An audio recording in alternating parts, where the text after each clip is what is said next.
Today we unpack India's balancing act, how policy choices and geopolitical moves interact, and why those links matter for both strategic decision making and exam answers. I'll guide you through the big trade, demographic, and governance trade offs shaping policy today, keeping the explanations practical and exam relevant. First, let's map the operational landscape to the UPSC syllabus. In geopolitics, we'll look at trade agreements and maritime initiatives. In economy and society, we'll examine demographic shifts and welfare reform. And across governance, we'll touch cyber rules, constitutional ideas, and disaster management. Treat each topic as both a current event and a structural question about India's policy direction. On the India-EU FTA, this is less about a single trade deal and more about strategic diversification. Faced with protectionist moves elsewhere, India is seeking a stable market in the 27-nation EU, while the EU wants alternatives to China. At its core, an FTA reduces tariffs and barriers to promote freer movement of goods, services, and investment. But the geopolitics behind it are what make it a strategic pivot. When we weigh trade access against deficit risks, historical patterns matter.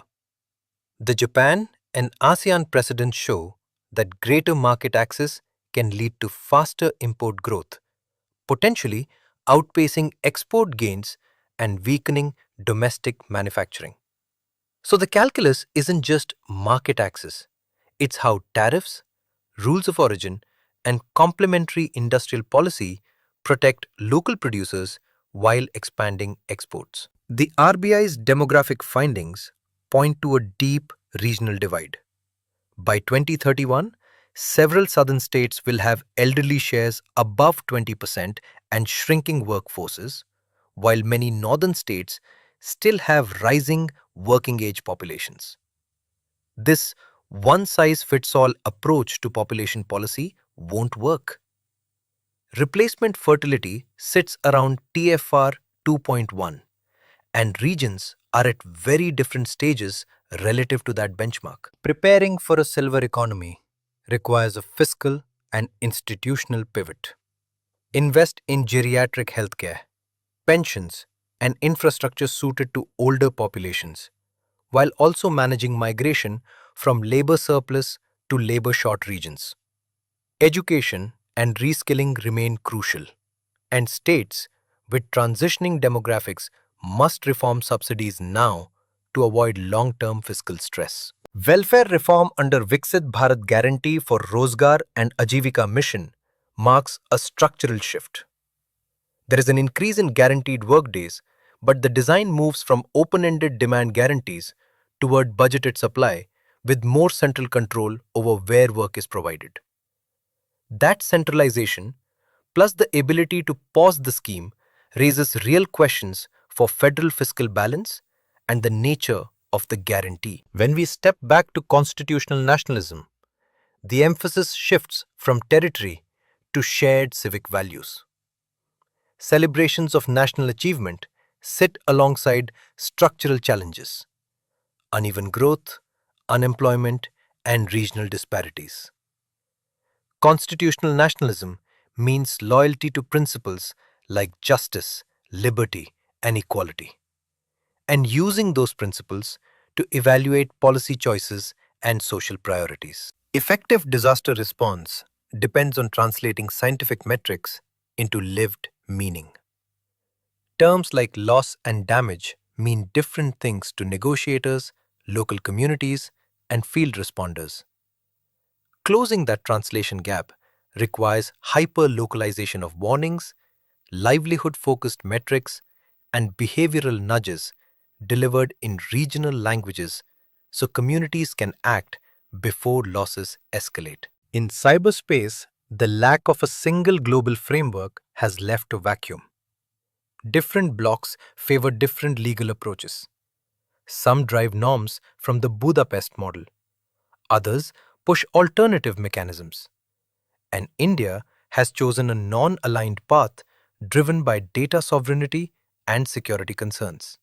That stance increases the urgency for robust indigenous cyber resilience and a coherent domestic legal framework for cross-border digital harm. The Indo-Pacific Oceans Initiative is a voluntary, non-treaty platform focused on maritime security, ecology, capacity building, trade and connectivity, science cooperation, and disaster risk reduction. Launched in 2019 and distinct from military groupings, it's expanding. Spain's entry underscores the diplomatic breadth and the initiative's emphasis on cooperative, non-military maritime governance. The preamble's legal status shows the judiciary's evolving role in constitutional interpretation.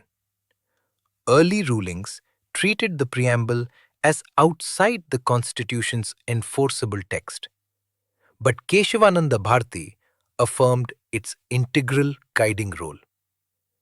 Later amendments added terms like socialist and secular, and today the preamble functions chiefly as an interpretative aid rather than a directly justiciable provision. For mains practice, think in terms of applied answers, analyze regional disparities in aging, and propose measures for the silver economy.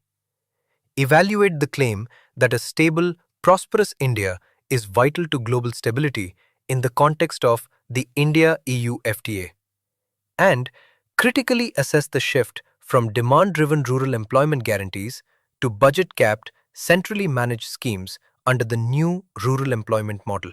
Key strategic takeaways you should remember. The India-EU FTA is a deliberate diversification strategy but carries trade deficit risks.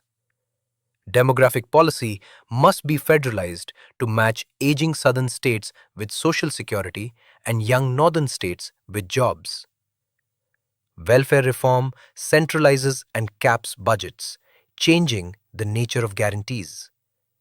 And cyber non-alignment makes domestic, legal, and technical resilience a priority. Finally, turn these insights into practice.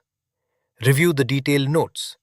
Test yourself with short quizzes on the preamble and the IPOI, and practice writing crisp mains answers that link facts to structural implications. Keep in mind the guiding premise we've used throughout. A successful, stable India matters not just domestically, but for broader global stability.